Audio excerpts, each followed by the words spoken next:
मानव गती तेन देखून पुढे आला त्रिनंदन सहज तिथी वृक्षभा मागून पाऊले ठेवी चालावया.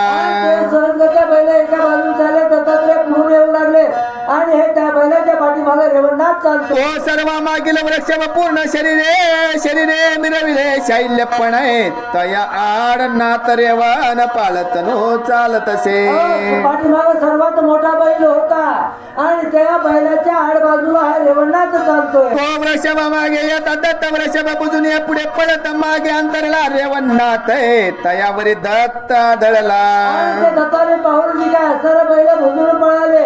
दत्ताची स्वारी रेवणनाथाला येऊन धडकली. उभय ध्येय कामपणी ऐक्य झाली देह धरणी परिस्पर्श होता अंतकरणी ज्ञानदीप उजळला.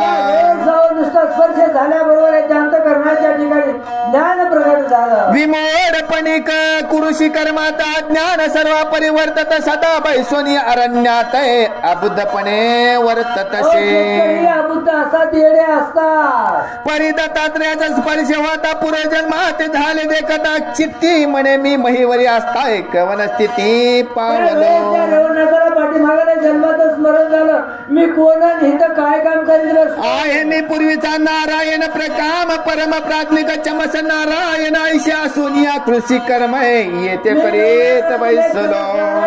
शेतात काम करतोय. वंद्य असता तिने लोकात आता कोणी नवळ किती माते सदा काननी आझालो रते अनहित कामे प्रपंच.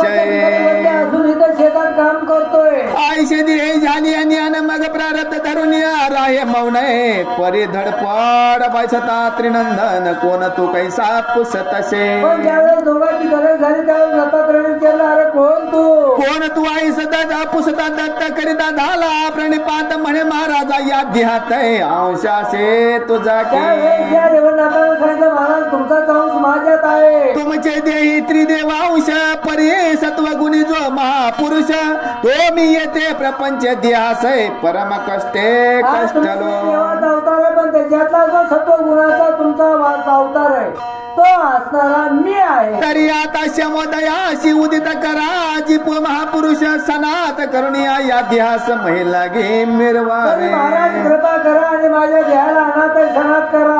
आयुष्य म्हणून या दृढ उत्तर चरणी मावळी अर्पित असे प्रेमे करुणी म्हणे माझ सनात केल्या वाचून कदा तुम न सोडे माझ्यावर कृपा करा महाराज मला अनुग्रह द्या तोपर्यंत मी तुम्हाला जाऊ देणार नाही. आयुष्य व दुनिया भागवती सत्रडपणे देतात दिट्टी मिटी परी आदरे प्रेम पोटी दत्त जेटी मिरवला.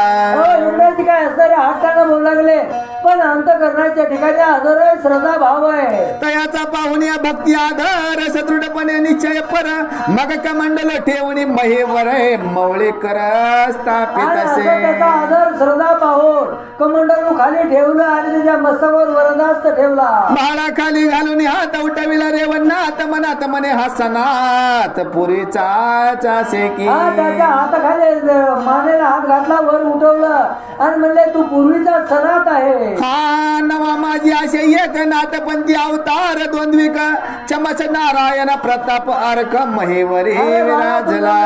एक नवनारायण समज नारायण आहे. तरी आता याते सनात करून वाढवावा नाथ बंद कृपे ठेवून माऊली हस्तय केला अंकित फुला. तिला स्वतःचा दास शिष्य केला. कृपे माऊली ठेवला कर परी अनुग्रहाचे केले अंतर म्हणाल कशासाठी उधार झाला नाही अनुग्रह. ठेवला पण अनुग्रह दिलाय का दिलाय अनुग्रह. तरी चित्ती योजिता झाला दत्त भक्ती आश्रम याशी घडले नाहीत तरी काही देही प्रायचित घडून यावे याते. भक्ती विना मुक्ती बळे विना शक्ती बोलू नये. अहो जोपर्यंत जर भक्ती नसेल तर सहजासहजी अनुग्रह प्राप्त होत नाही. त्याला भक्तीच पाहिजे आणि त्यासाठी दत्तात्रयाने विचार केला याला अगोदर तपस्याला बसून नंतर अनुग्रह द्यावा. तरी भक्ती श्रम घडता सांग उपदेश मग द्यावा अभंग मग ज्ञान वैराग्याचा मार्ग ब्रह्मस्थिती मिरवेल. तपस्याने हा तेजस्वी झाला मग मग त्याला कुठल्याच गोष्टीचा त्याच्या ठिकाणी अहंकार उत्पन्न होणार नाही. आईशे म्हणून अनुग्रह रहित कृपामौली ठेविला हस्त परिभक्तीला गिरेवन्नाथ काय करी महाराज. अनुग्रह दिला पण रेवणात काय करू लागले. एक सिद्धीची कळा त्या ते सांगत झाला कृपावंत असता बीज रोपून या किंचित दृष्टी ठेवे पुढारा. मस्तकावर हात ठेवला पण एक सिद्धी असणारी त्याला द्या.